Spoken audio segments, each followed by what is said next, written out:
豆筋，很多朋友除了红烧就不知道怎么做了。今天我要教大家一个在四川非常有特色的做法，并且超级的好吃。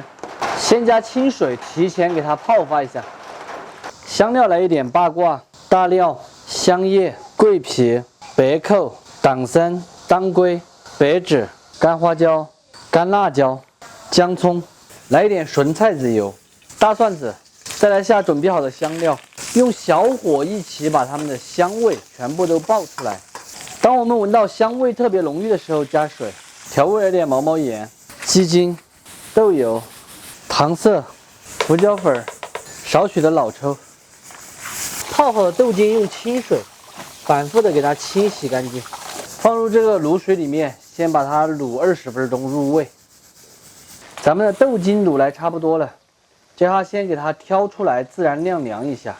冷却的豆筋这样子打斜刀给它切成小节节就行。暂停，先吃一个，滋滋入味。上。老板都吃了好几个了。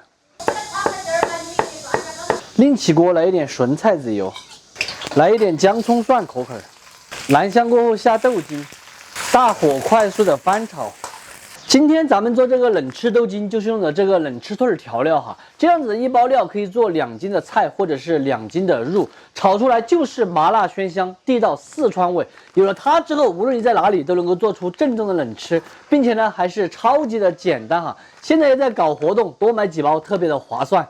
然后是咱们的这个自贡冷吃兔调料，给它放半包就够了，因为一包料的话可以做2斤菜嘛。继续的炒转。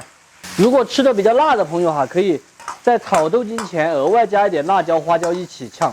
我个人觉得这个麻辣味就已经刚刚好了。大约炒个2分钟后关火出锅，最后撒上一点炒熟的白芝麻就可以了。看起来就超级的巴适，巴不巴适你们说了算。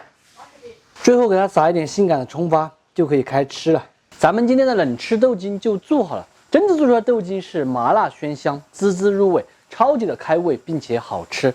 喜欢吃的朋友可以收藏着，有时间的时候试着告一下，不喜欢的就只有免费看完撒过了。超级好吃，地道的川味。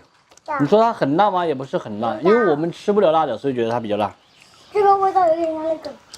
这个辣子就像那个鸡那么辣，麻辣好好吃。这小娃儿喜欢吃藕，自己拿着。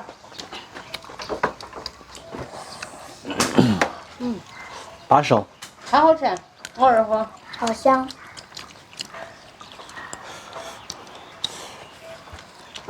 那个没有炒之前吃和炒了之后吃完全是2种口味。没炒这是五香。我说是麻辣。好好吃。但是我还是觉得没炒之前好吃。绝对是我的菜。